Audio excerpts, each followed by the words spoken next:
Oh, it actually happened faster this time. It was taking forever, but yo, what is going on, everybody? It's your boy Aaron B, and welcome to Tacos and Touchdown. And I got a special guest from the Off the Ball Network, brother Rob Cruz, and we're talking about the Cowboys and versus Commanders preview, the last game of the season, one of the bitter rivals in the NFL. But we're friends at the end of it. But what's Yeah, going on, yeah, Rob? absolutely. Good, man. As cool to finally be on your show. I know you got Coach on every now and again. I get a little jealous every time I see him on, but I knew Yeah. my time was coming at some point. But it's definitely good to be on. Definitely excited to talk this game with you. Absolutely, bro. So before we get into the game, prayers out to Damar Hamlin. I'm hearing that he's doing a lot better than before. It's good that he's able to at least speak to his family and at least grab their hand and everything. Yeah, But definitely prayers out to him. But there's two individuals that instead of saying prayers out to them or even donating to his organization they wanted to say their piece on it. But we'll go on to the Skip Bayless one. I don't know if I should read it. I feel like everybody didn't seen what he said, so I'm just gonna get John's opinion on what you thought of what he said.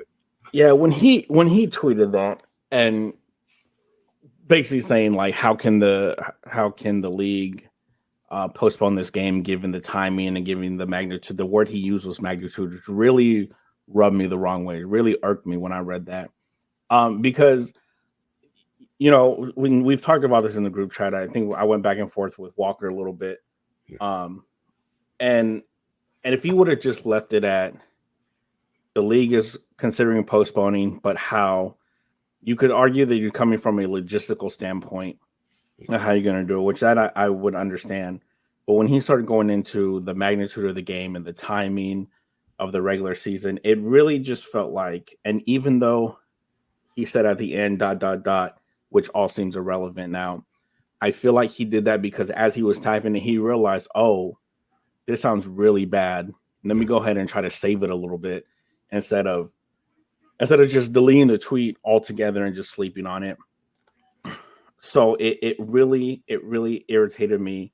I do still think that he needs to be fired, or at the very least, Shannon Sharp needs to go to the Fox Sports guys, the executives, and be like, hey, either he leaves, give me my own show, or I'm out the door. Yeah. Because Shannon Sharp wasn't on the show Tuesday morning, came on Wednesday, and when the show started, went to speak on it, why he wasn't there, and he got to the part saying Skip made a tweet I didn't agree with, and I hope he takes it down. And Skip instantly interrupted and was like, "Hold on, no, I'm not going to take it down." And at that point, Shannon Sharp was like, "All right, fine, let's just go on with the show." So I think even he's kind of done with Skip Bayless at this point. Um, just I don't understand how somebody can really, at that point in time, because it's not even like we didn't know what was going on. Like when he got hurt, my wife is a huge Bengals fan, so we went out to eat. My daughter had used the bathroom, so I was taking her when the play actually happened. So I came back, and she says, "Oh, somebody from the Bills got hurt. He stood up and then kind of collapsed." And I was like, "Oh," or she said he stood up and then he fell. I was thinking, "Oh, okay, he probably got dizzy, concussion, Yeah. concussion protocol sucks, but he'll be fine." Ambulance came on board, showed with the ambulance on the field. At that point, I was like, okay, it might be a neck injury, something like that. Probably a neck injury. Sure, he'll be fine. He'll see his career might be over, but he'll be fine. And then to see the facial expressions of Josh Allen, of Stephon Diggs, of Joe Burrow, even like showing them crying. And I think what really got me was the fact that Josh Allen had his hands over his mouth, like in complete shock. And I was like, oh, this is serious. This isn't a regular football injury. This is serious. And even at that point, it was no longer, oh, are they going to finish the game? It was just, I really hope he's okay. Because I have grown men crying like that who see injuries all the time. They see torn ACLs, they see broken limbs, they see concussions all the time. For them to be crying, you knew it was serious.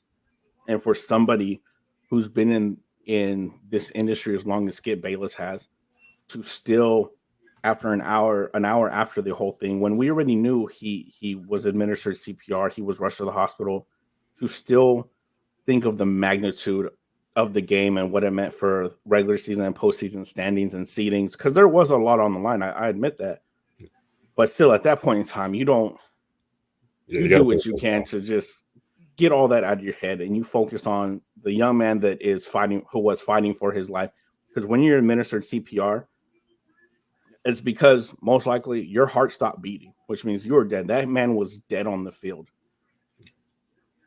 Yeah, that's one of the things you're like, that it doesn't matter who wins that game or not. Like you're saying, there's somebody that we're worried about, is he going to make it? And shout out to that assistant athletic trainer that was on there to do CPR. Like you said, he should have just deleted that tweet, and it should have never even put up. There's somebody literally on that field, and we're trying to figure out, is he going to make it? And Right. thank that he's alive and able to at least even move. So when football is put to the side in that situation, like you're saying, people and had torn ACLs and everything, you don't expect somebody to get back on the field after seeing that. You're just like, Right.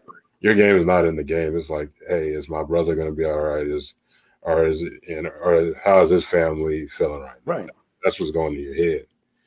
But and not even to mention how T. Higgins feels or felt at that time, which we're obviously going to get into with these Bart Scott comments, but not even just thinking about how he could possibly feel at that point in time, not knowing if he was going to make it or not. I can't imagine what he was going through. Yeah, and that's the thing. When I read about Bart Scott, said he was talking about he used the crown of his head, and there's literally still shots of the tackle. It was just like a regular tackle where he's the shoulder. Yeah. And it just happened where he ends up having a cardiac arrest. Like, yeah, I feel like the man didn't even didn't even look at what happened. He just wanted the hot take. And this is like, I get hot takes, but this situation, you don't need the hot take. It's like, just spit your opinion on what happened, and don't be saying where you're having it on the other player, T. Higgins' fault, and it's not his fault. Like, there's been tackles worse than that in the past that you would think somebody wouldn't even get up from them, but they do. But this situation, you got a guy that's over lifeless. But I just wanted to get your opinion on, what do you think about Bart Scott's comments? Bart Scott really, after I read the Skip Bayless tweet, like, crazy.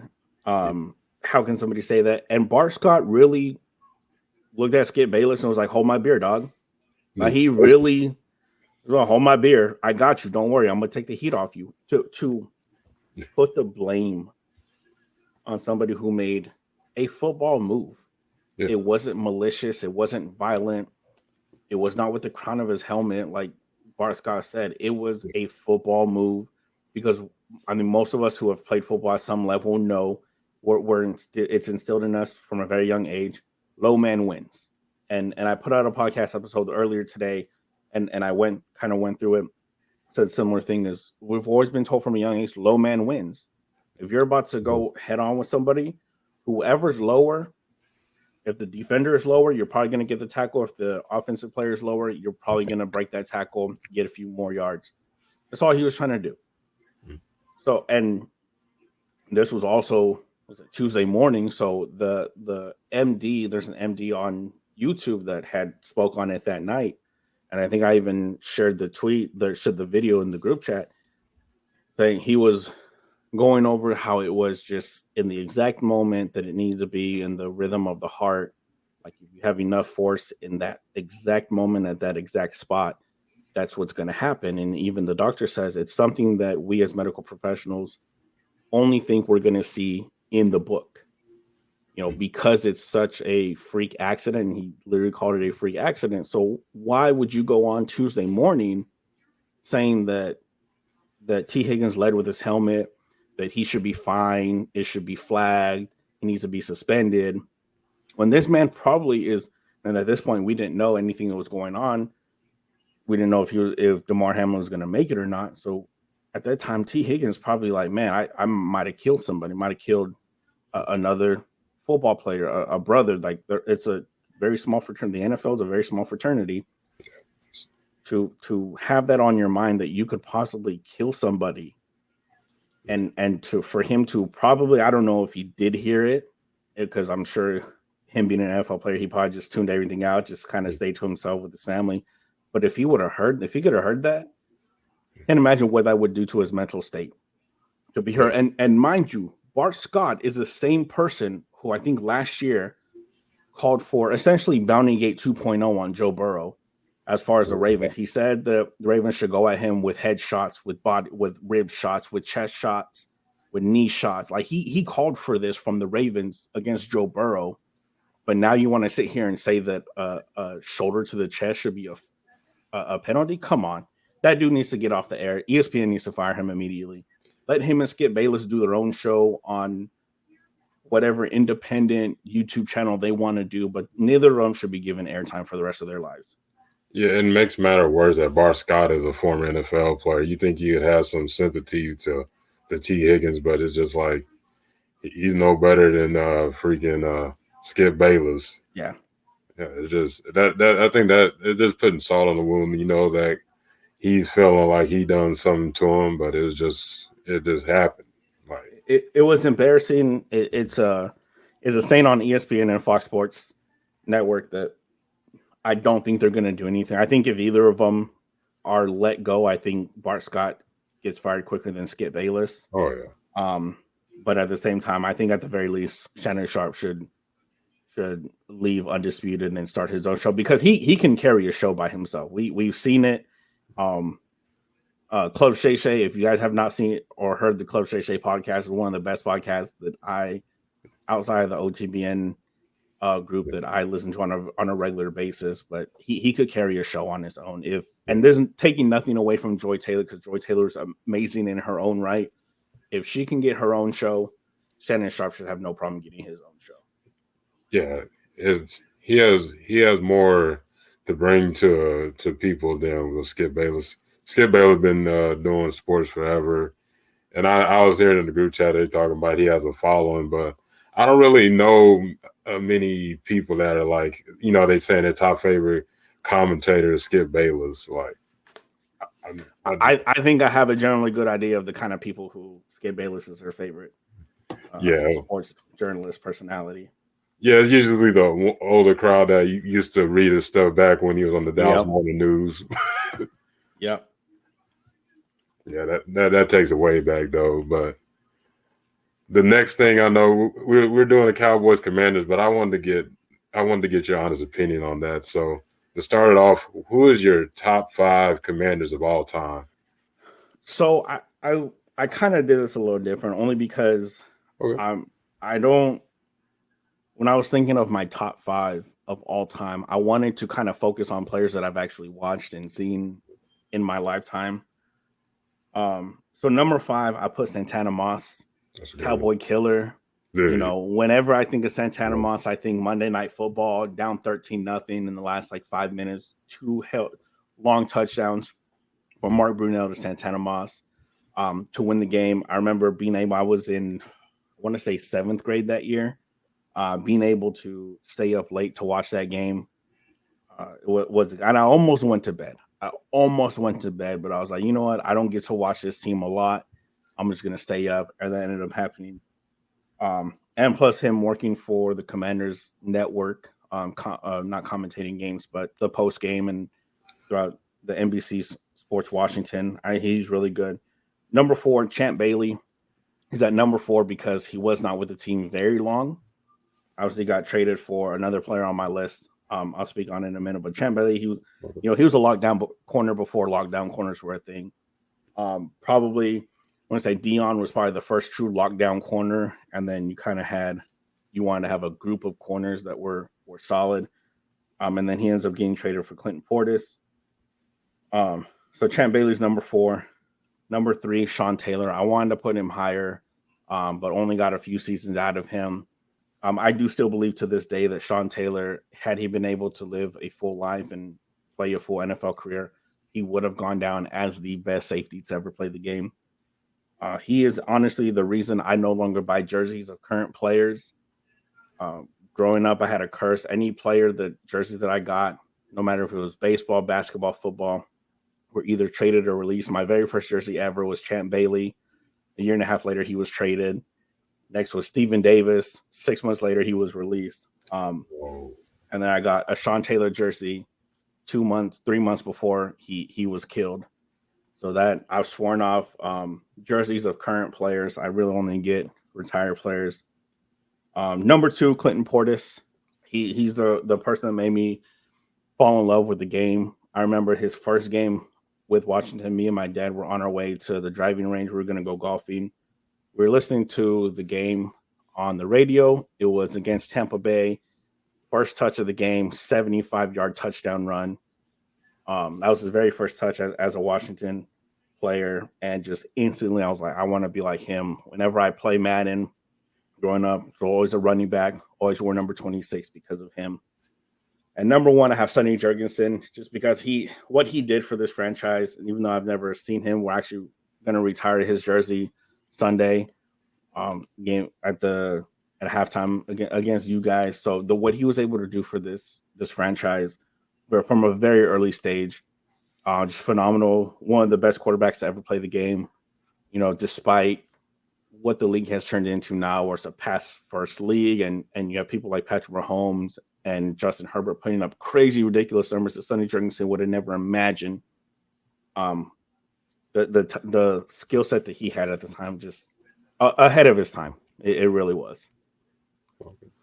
Yeah, I like that top 5. That's actually the first one I heard about Sonny Jurgensen. So, and then he's getting his jersey retired on one of the best rivals you can get. So yeah, I wish they would have picked a different day, just because, you know, it's gonna probably end up being a loss, but still, it's good that they're finally doing it. Yeah.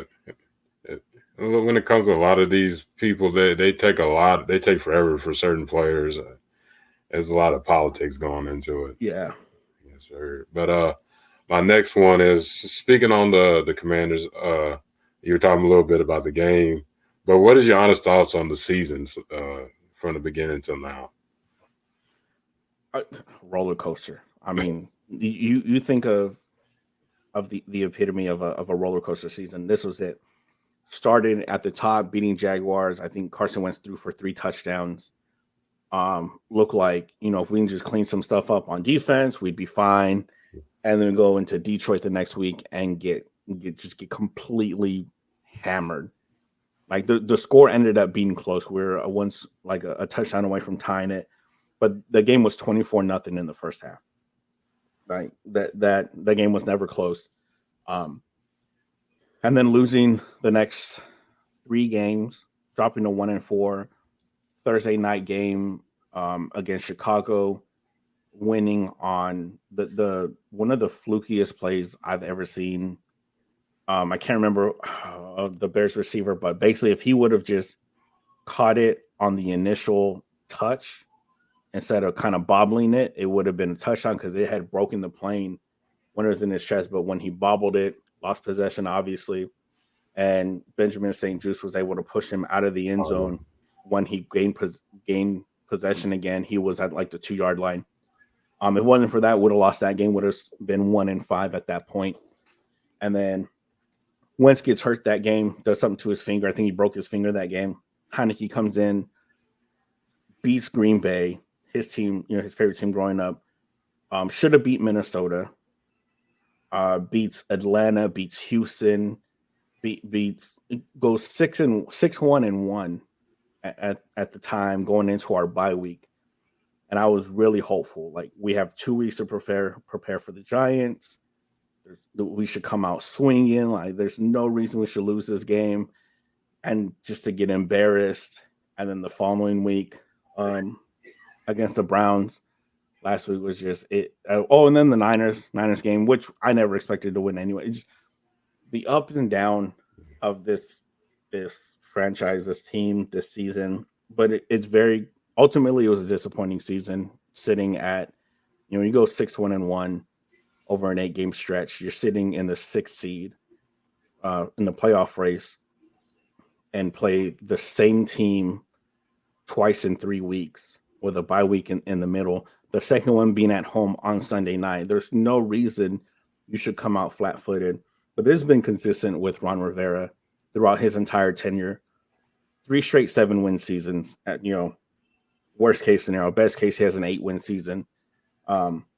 He's had a 3-game winning streak in each of the 3 seasons he's been here. He's had a 4-game winning streak in 2 of them, and still has only spent 3 weeks above 500 outside of past week 2. The only other times outside of this season that he's been above 500 was after week 1, and half the league is at above 500 after week 1.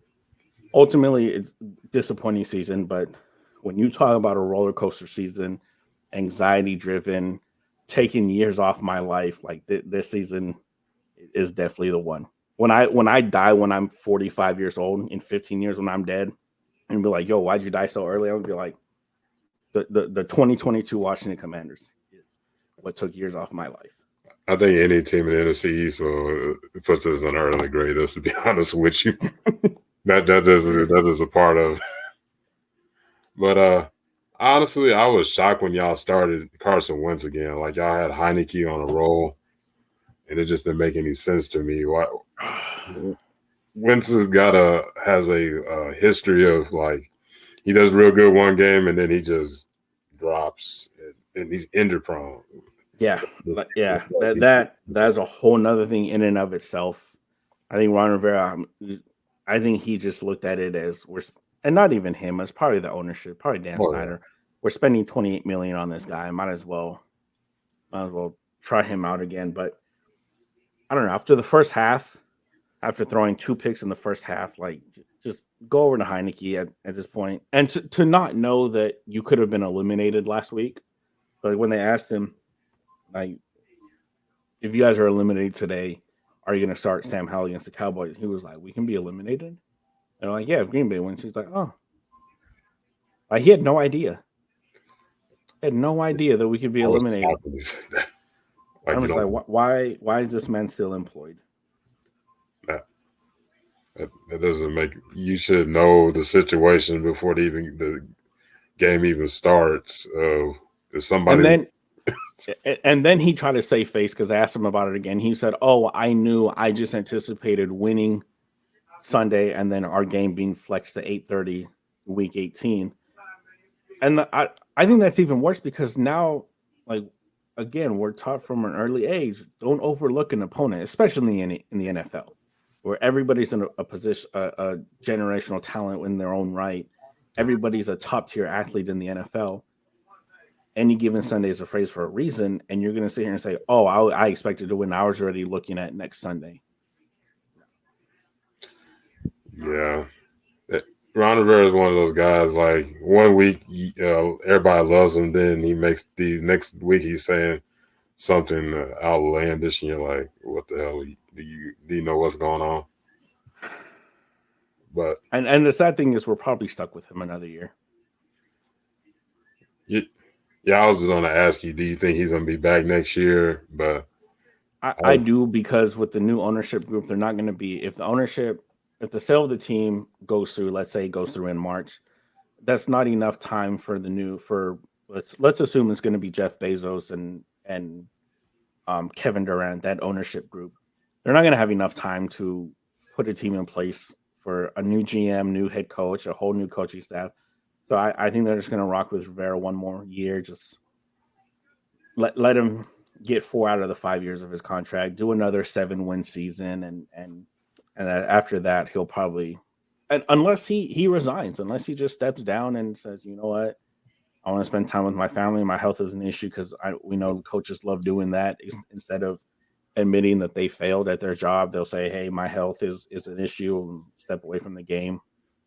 Urban Meyer's the go-to doing that.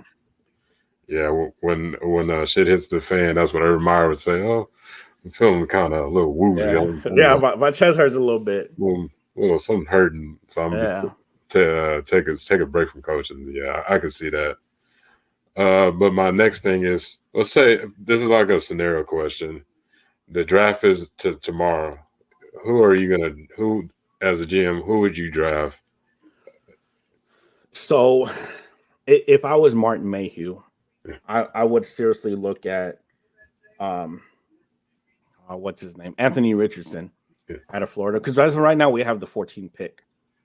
If let me see who the teams are above us. I know it's like the Saints. If the Jets, Texans, Titans, and Saints all win, we move up to the 10th pick.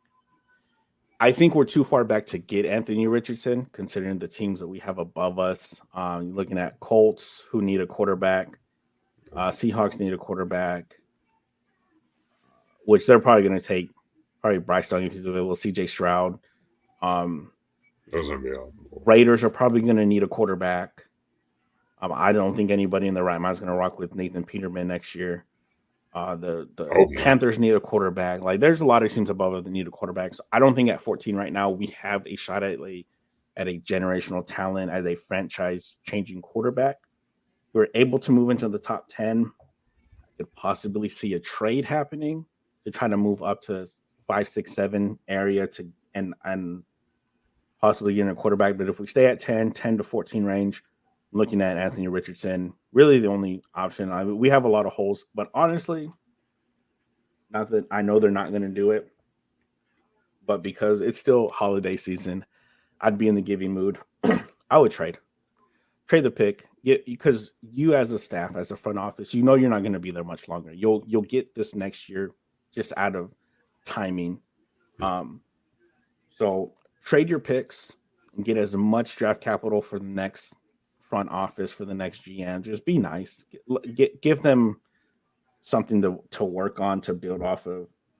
But if Anthony Richardson is available in 10 to 12 range, where I think will end up being, I'd say go for him, because I don't think this team's going to go for a quarterback in the free agent market. They're not going after Derek Carr because Daniel Snyder is going to be selling the team. He's not interested in paying anybody at this point, nor probably does he have the money to pay them. Yeah, I'm starting to notice he always puts y'all's team in cap hell, and it's just bad contracts. Albert Hainsworth. Yeah. Shout out to Albert Hainsworth, man. I wasn't trying to bring that one up. Yeah, that's the main one. But now we're going to get into the meat and potatoes of the game. So, key matchups. What is one key matchup that you're looking at in this game? Terry McLaurin versus his son, Trayvon Diggs. This dude has owned Trayvon Diggs since he's been in the league. I'll never forget. I think it was the COVID season, 2020. It was. I know Trayvon Diggs started talking, and Terry looked at, I think it was Dwayne Haskins, the quarterback that game, was like, "Hey, let's just go," and just ran a go route right past him. I know forever one of my favorite Washington moments against Dallas, other than Santana Moss and a few others, but that's definitely up there. If the biggest reason Terry McLaurin is such a key matchup for me against Trayvon Diggs is because Sam Howell, rookie quarterback, his first start in the NFL and the college game, completely different paces. The NFL, talk to any quarterback, any player, they're going to say 99% of the players are going to say NFL so much faster. And it's not even close. Also, we have to think about the fact that this coaching staff has said for the last 17 weeks that Sam Howell is not ready. He's not ready to be a starting quarterback in the NFL. And then you're going to throw him out there last week of the season against Micah Parsons, who probably should and will be Defensive Player of the Year. It's either him or Nick Bosa.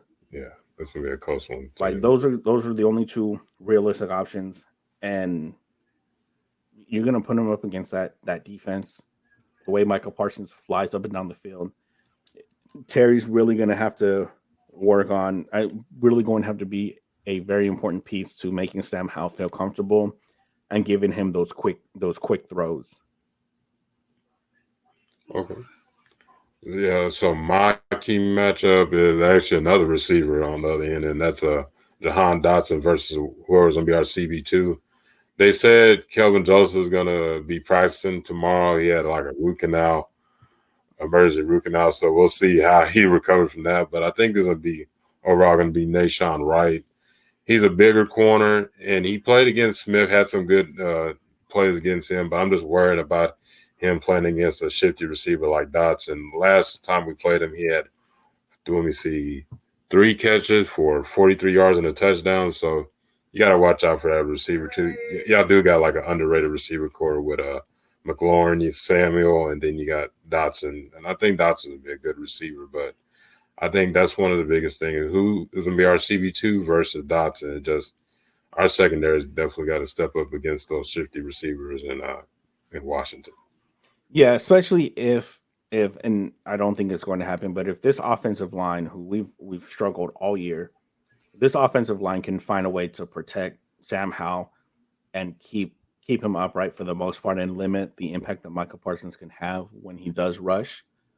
Um, it is going to be very paramount that he's able to get those throws, especially those two guys. Curtis Samuel, I think, is going to be used a lot in the run game, a lot of jet sweeps. I know Scott Turner likes to run those type of plays.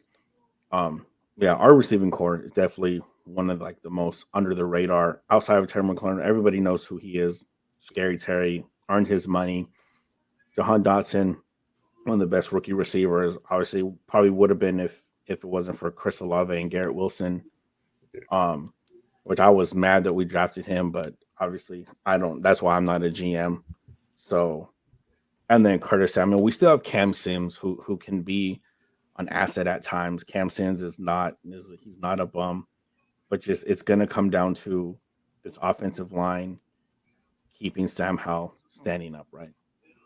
Yeah, even if y'all stop Parsons, he still finds a way to apply pressure. He's just one of Oh those yeah, guys.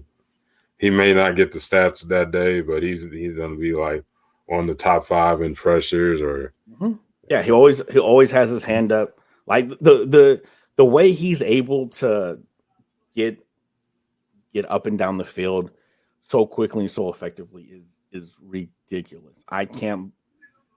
And it's funny, the night that he was drafted, we do our OTBN draft shows. We watched the entire first round, and Mo was there, and he was pissed. He was like, "Why did we draft this dude? We needed this. Could have gotten this guy." And I think it was Jeff was like, "Hey, Michael Parsons is one of the best players in this draft. You guys might have gotten the best player, and look at him now, living his best life, about to have Defensive Player of the Year. Yeah, Must be nice." I'm not gonna lie. I was on the same boat with Mo. I was like, because Rashawn Slater was still there at the time, and I was like, we need to get Slater. But then they're like Parsons, like, and when you seen the highlights, it was like, oh, I don't see nothing in him and everything. And Jeff was right. Well, he would know. He's an Ohio State fan, so he got to see Yeah. Michael Parsons. Oh yeah, he saw him a lot. Yeah, that was a big thing. But lastly, I want to get into what are some keys to victory that you think the Commanders need to do, both on offense and defense. So for starters, they need to slash the tires of the Cowboys team bus. They need to they need to fire Scott Turner, hire a new offensive coordinator this between now and Sunday. There's so much. I really don't see any path to victory. Not even gonna lie. I try to be optimistic with these predictions and these keys to victory week in and week out. I really don't see any path to victory for this team. A rookie quarterback starting who up in, like I said earlier, for the last 17 weeks has we've been told by this coaching staff, by Ron Rivera specifically, that he is not ready to start in the NFL. And I understand why they're throwing him out there. We're eliminated. What's the worst that could happen? We fall to 7-8-1, and get a better draft pick. So I understand why he's doing it. But with Antonio Gibson out, that's going to hurt the run game. That's going to hurt the passing game because Antonio Gibson is a very good receiver. He played receiver in college. He still has those hands. I don't see this defense, the way this defense has played the last 2 weeks, them doing much against CeeDee Lamb and Dak Prescott and the two-headed monster you guys have in the backfield, Ezekiel Elliott and Tony Pollard. I don't see much. The only thing I will say is if this offensive line can keep Sam Howell standing upright and Scott Turner can call a game tailored to him, getting quick passes out, letting him get into a rhythm, and letting him go with that and using the run game, Brian Robinson and Williams. I think that's the only way that there's a remote possibility that this game can be won. Um, I don't see how putting up lights out numbers. I don't see him, you know, winning the starting job tomorrow for next season. I think he's going to put up respectable numbers.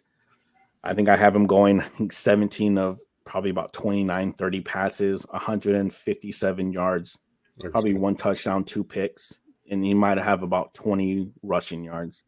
I don't see him doing much. I don't see him putting up. I definitely don't see him upsetting this Dallas Cowboys team. I don't see him spoiling your guys' chance at the division tomorrow. But I just hope he plays well. I hope everybody stays healthy going into the offseason. I just hope that we can get through. I'm already on to 2024. Not even gonna lie. I'm ready on. I'm not even worried about next year. I don't care about next season. Next season, I just fuck it. All Madden, sim through the season. Let's just go on. I'm done. I get you. So I think our keys to victory is when it comes to offense. I think if we have a